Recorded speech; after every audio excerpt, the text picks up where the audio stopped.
মীন রাশি মানে কি জানেন? এখানে সব কিছুরই মিশ্রণ, ভালোবাসা, দয়া, বেদনা আর ত্যাগ।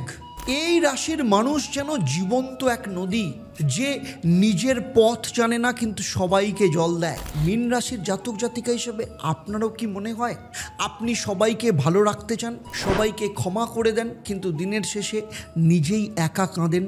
আর এটাই মীন রাশির জাতক জাতিকাদের একমাত্র ভুল, অতিরিক্ত দয়া, অতিরিক্ত বিশ্বাস আর নিজের সীমানা না জানা।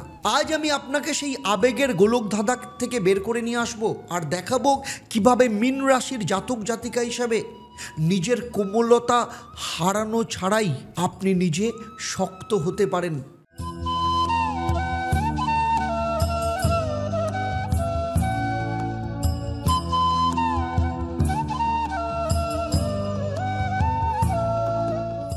নমস্কার, আমি জ্যোতিষগুরু আচার্য দেবদত্ত। দীর্ঘ 27 বছরের প্রফেশনাল এক্সপিরিয়েন্স এবং শুধু পশ্চিমবঙ্গ বা ভারতবর্ষ নয়, সারা পৃথিবী জুড়ে রয়েছে আমার 1.5 লক্ষের ওপর সন্তুষ্ট ক্লায়েন্ট। তাদের বিশ্বাস, ভরসা, তাদের জীবনের সফলতার যে রাস্তা, সেই রাস্তার আপনাদের আমি দেখাবো আজকে। এবং অ্যাস্ট্রোনমার আচার্য দেবদত্ত চ্যানেল এবং ফেসবুক পেজে আপনাদের সবাইকে স্বাগত জানাই। চলুন প্রথমেই আলোচনা করি সমস্যাটা কি, কোথায়। দেখুন, মীন রাশির অধিপতিকে বৃহস্পতি এবং তার সাথে বরুণ বা নেপচুন, এই দুই গ্রহ মানুষকে স্বপ্ন, সহানুভূতি এবং আধ্যাত্মিকতা দেয়। ফলে এই রাশির মানুষেরা পৃথিবীর সবথেকে দয়ালু, সংবেদনশীল এবং কল্পনাপ্রবণ হয়। কিন্তু এখানেই লুকিয়ে আছে কষ্টের মূল কারণ মীন রাশির জাতক জাতিকারা বাস্তবতা থেকে পালিয়ে যায় নিজের আবেগে। ওরা ভাবে সবাই আমার মতো ভালো হবে, আমি ভালো করলে আমাকেও ভালোবাসবে। কিন্তু এই বাস্তব কিন্তু এতটা সহজ সরল নয়। ফলে ওরা বারবার বিশ্বাস করে, বারবার ঠকে, আর শেষে ভাবে আমি কি সত্যিই গুরুত্বপূর্ণ কারোর জীবনে? এভাবেই মীন রাশির জাতক জাতিকা ধীরে ধীরে নিজেদেরকে হারিয়ে ফেলে। আমরা সবাই কিছু না কিছু খুঁজে বেড়াই, শান্তি, ভালোবাসা, কিন্তু যিনি বলেছিলেন জীবে প্রেম করাই ঈশ্বর প্রাপ্তির পথ, সেই ঠাকুর শ্রী শ্রী রামকৃষ্ণ পরমহংসদেবের বাণী আজও আমাদের পথ দেখায়। এই অন্তরের ঈশ্বরকে জাগিয়ে তুলতেই আমরা গড়েছি Ishwar foundation, inner spirituality and wisdom organisation of Shri Ramakrishna Paramahansadev. আমাদের স্বপ্ন একটা আশ্রম, এক মন্দির, যেখানে ধর্ম নয়, মানবতা হবে একমাত্র পুজো। আপনিও আসুন, এই যাত্রায় অংশ নিন, কারণ আপনার ছোট একটা অংশগ্রহণেও একদিন অন্তরের ঈশ্বরকেও কিন্তু খুঁজে পাওয়া যাবে। চলুন নেক্সট চ্যাপ্টার আলোচনা করব জ্যোতিষ এবং মনস্তত্ত্বের বিশ্লেষণ কি বলছে। দেখুন, মীন রাশি হলো জল তত্ত্বের রাশি, কিন্তু এখানে জল মানে অনুভূতি। যেখানে জল মানে অনুভূতি, কিন্তু এখানে জল মানে বয়ে চলে সীমাহীনভাবে। নেপচুন বা বরুণ তাদের দেয় কল্পনা, স্বপ্ন, রহস্য, আর বৃহস্পতি দেয় আধ্যাত্মিকতা, ক্ষমা আর বিস্তার।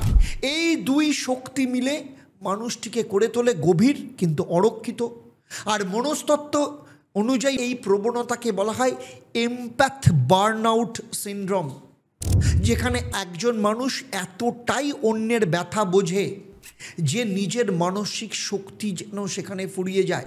মীন রাশির মানুষরা সবসময় ভাবে আমি না থাকলে ওরা কি করবে, কিন্তু ভাবে না যে তুমি না থাকলে তুমি কি করবে। মানে অতিরিক্ত সহানুভূতি মনের ভারসাম্য নষ্ট করে দেয় এবং শরীরেও দেখা যায় কিন্তু কি এর প্রভাব পড়ে নিদ্রাহীনতায় ভোগা, জল ধারণ সমস্যা এবং মানসিক অবসাদ।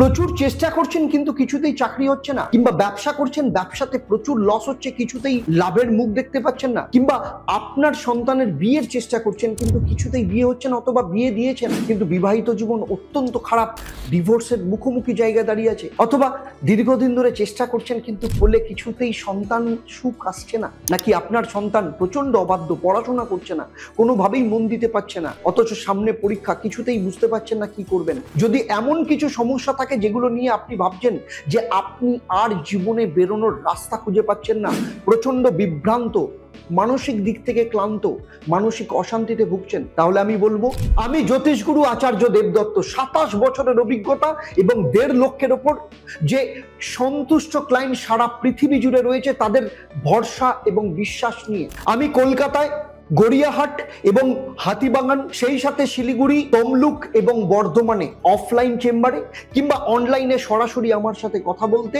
আমার সাথে কনসালটেশন বুক করার জন্য নিচের নাম্বারে এক্ষুনি যোগাযোগ করুন। চলুন একটা ছোট্ট ঘটনা বলি। কলকাতারই একজন বালিগঞ্জের অপরাজিতা বন্দ্যোপাধ্যায়, মীন রাশির মহিলা, সবাইকে সাহায্য করতেন, পরিবার, বন্ধু, অফিসের সহকর্মী সবাই। কেউ কাঁদলে তিনি প্রথম দৌড়ে যেতেন। ট্র্যাজেডিটা কোথায় জানেন? যখন তিনি অসুস্থ হলেন, কেউ ফোনও করেননি। সেই দিন তিনি বুঝতে পারলেন আমি সবাইকে ভালোবাসতে গিয়ে নিজে ভুল করে ফেলেছি। এটাই কিন্তু মীন রাশির গল্প। ওরা নিজেদের ব্যথা ঢেকে রাখে, অন্যের মুখে হাসি দেখবে সেই আশায়, কিন্তু শেষে সেই মুখগুলোর ভিড়ে নিজের মুখটাকে হারিয়ে ফেলে। চলুন এখান থেকে বেরোনোর, এতক্ষণ সমস্যার কথা বললাম, মুক্তি তো পেতে হবে। 5টা স্টেপ বলবো আপনাকে মুক্তির উপায়। প্রথম উপায় কি? Emotional boundary setting. প্রতিদিন সকালে বলুন আমি সাহায্য করব, কিন্তু নিজের শান্তি হারিয়ে নয়। এই একটাই লাইন আপনাকে শেখাবে কাউকে না পর্যন্ত যেন আপনি বলতে পারেন, যেটা আপনি পারেন না না বলতে। 2, রিয়েলিটি ভিজুয়ালাইজেশন। চোখ বন্ধ করে কল্পনা করুন আপনার চারপাশে একটা নরম সোনালি আলোর বলয় রয়েছে। এই আলো আপনাকে রক্ষা করছে যাতে অন্যের দুঃখ আপনার মনকে যেন ভাসিয়ে না দেয়। এটা প্র্যাকটিস করুন 21 দিন টানা। আমাকে তারপর আপনার জীবনের অনুভূতি শেয়ার করে জানাবেন। নাম্বার 3, বৃহস্পতি বা জুপিটার ডিসিপ্লিন প্র্যাকটিস। দেখুন বৃহস্পতি ভারসাম্য শেখায়, তাই প্রতি বৃহস্পতিবার সকালে একটা হলুদ ফুল কোনো প্রবাহমান জল বা গঙ্গার জলে ভাসান দিয়ে বলুন আমি ভালোবাসি, কিন্তু আমি বাস্তবতাকেও সম্মান করি। Number 4, self care commitment. প্রতিদিন অন্তত 30 মিনিট বা আধ ঘন্টা শুধু নিজের জন্য সময় রাখুন। সেখানে কাউকে সময় দেবেন না, সে যতই প্রিয় হোক, আপনার সন্তান হতে পারে, আপনার প্রিয় মানুষ হতে পারে। কোনো ফোন, কোনো পরামর্শ নয়, শুধু নিজের সাথে সময় কাটান। এই সময়টা আপনার আত্মাকে পুনর্জীবিত করবে। Number 5, empathy to wisdom meditation. চোখ বন্ধ করুন আর ভাবুন আমি যত দয়া করি তত জ্ঞান অর্জন করি। এটা আপনাকে শেখাবে সহানুভূতি মানে আত্মবিসর্জন নয়, আত্ম উন্নতি। এই যে 5টা স্টেপ আপনাকে বললাম, টানা 21 দিন করুন। আমি আবার বলছি, আমার দীর্ঘ 27 বছরের এক্সপিরিয়েন্স এবং 1.5 লক্ষ মানুষ যারা সারা পৃথিবী জুড়ে রয়েছে সন্তুষ্ট ক্লায়েন্ট, যে পথ দিয়ে তারা জীবনের অনুভূতিগুলোকে পেয়েছে, সফলতাকে পেয়েছে, সেই রাস্তাগুলোই আমি আপনাকে দেখালাম। আপনি দেখবেন আপনার মন শান্ত হচ্ছে, আপনার নিজের জীবনের দায়িত্ব আপনি নিজে থেকেই নিচ্ছেন। কি খুব ইম্পর্টেন্ট কথাটা বলছি, মানুষ আপনাকে আগের থেকে বেশি সম্মান করতে শুরু করেছে। যদি মনে হয় এই ভিডিওটা আপনার হৃদয়কে, অন্তরকে ছুঁয়েছে, কমেন্টে লিখুন আমি নিজেকে বাঁচাবো। কারণ এই প্রতিজ্ঞাই আপনার মুক্তির প্রথম ধাপ শুরু।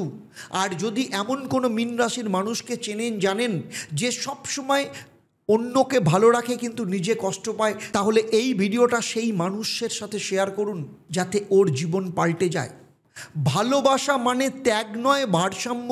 তাই সার্বিকভাবে যদি বলি, মীন রাশি হলো রাশিচক্রের শেষ ধাপ, যেখানে আত্মা বিশ্রাম নেয় আর শেখে শেষ পাঠটাও। সেটা হচ্ছে নিজেকে ভুলে ভালোবাসা, মানে নিজের জীবন থেকে ভালোবাসাকে হারানো। তাই কি শিখলাম, কি জানলাম? ভুল একটাই, অতিরিক্ত দয়া, আত্মবিসর্জন। তার সমাধানও খুব সহজ, নিজেকে প্রথমে ভালোবাসতে শিখুন। আর এই ভিডিওটা যদি ভালো লেগে থাকে, আপনি যদি চ্যানেলে প্রথমবার হন, তাহলে আপনারও কি কাজ হবে? নিজেকে ভালোবাসা, চ্যানেলটাকে সাবস্ক্রাইব করা, সেই সাথে সাথে বেল আইকনটাকে প্রেস করা। আর ফেসবুক পেজে দেখলে অবশ্যই পেজটাকে লাইক এবং ফলো করতে ভুলবেন না। আর এই সিরিজের একদম শেষ অধ্যায় হলেও একটা নতুন আত্মসচেতনতা শুরু। তাই অবশ্যই আপনারা কমেন্ট করে আপনাদের অনুভূতি জানাবেন এবং আপনারা কিভাবে নিজেদেরকে খুঁজে পাচ্ছেন সেটাও লিখে জানাতে ভুলবেন না। আর মীন রাশি হিসাবে আরেকটা কথা মনে রাখুন, যদি আপনি নিজেকে বাঁচান তাহলে আপনি সত্যিকারের অন্যদেরও বাঁচাতে পারবেন। চলুন এবারে আপনাদের লাভ এবং ফ্যামিলির মন্ত্র কী হওয়া উচিত বলি। এই কথাটা বলবেন, আমি ভালোবাসি কিন্তু নিজের শান্তিকে বিসর্জন দিয়ে নয়। এই মন্ত্রটা প্রত্যেক দিন সকালবেলা বলবেন 28 বার।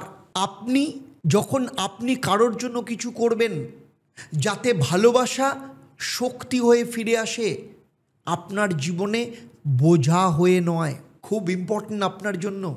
আর কি করবেন, প্রতি বৃহস্পতিবার সকালবেলা গরিব শিশুকে কলা বা হলুদ রঙের কোনো ফল দিন আপনার সাধ্যমতো। তারপর বলুন, হে বৃহস্পতি দেব, আমার দয়া জ্ঞানে পরিণত হোক।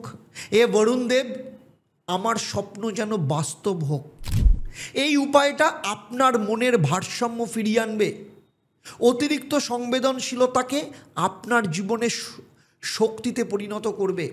মীন মানে কিন্তু সেই শেষ নদী যে সাগরে মিশে যায়, কিন্তু মনে রাখবেন, নদী যদি নিজের পথ ভুলে যায়, সাগরও কিন্তু তার জন্য অপেক্ষা করে না। যারা মনে করছেন আমার সাথে চেম্বারে বা অনলাইনে কনসাল্ট করবেন, অবশ্যই নিচের যে নাম্বার রয়েছে সেই নাম্বারে ফোন করে আপনারা বুক করতে পারেন। তাহলে আজকের মতো বিদায় নিচ্ছি, আবার দেখা হবে আপনাদের সাথে পরবর্তী ক্ষেত্রে আপনাদের জীবনের অন্য সমস্যার সমাধান নিয়ে। 12টা রাশি নিয়ে অলরেডি আমি ভিডিও আপলোড করে দিয়েছি এবং নেক্সট উইক থেকে আর কয়েকদিনের মধ্যেই চলে আসছে ডিসেম্বর মাসের মাসিক রাশিফল। আপনারা আপনাদের পরিবারের সাথে ভালো থাকুন, সুখে থাকুন, শান্তিতে থাকুন এবং নিয়মিত দেখতে থাকুন অ্যাস্ট্রোনমার আচার্য দেবদত্ত। এবং প্রত্যেক শনিবার সন্ধ্যে 5:30 থেকে সরাসরি চলে আসুন আমার সাথে ফোনে কথা বলতে, লাইভ ফোনের অনুষ্ঠানে। নমস্কার, ভালো থাকবেন।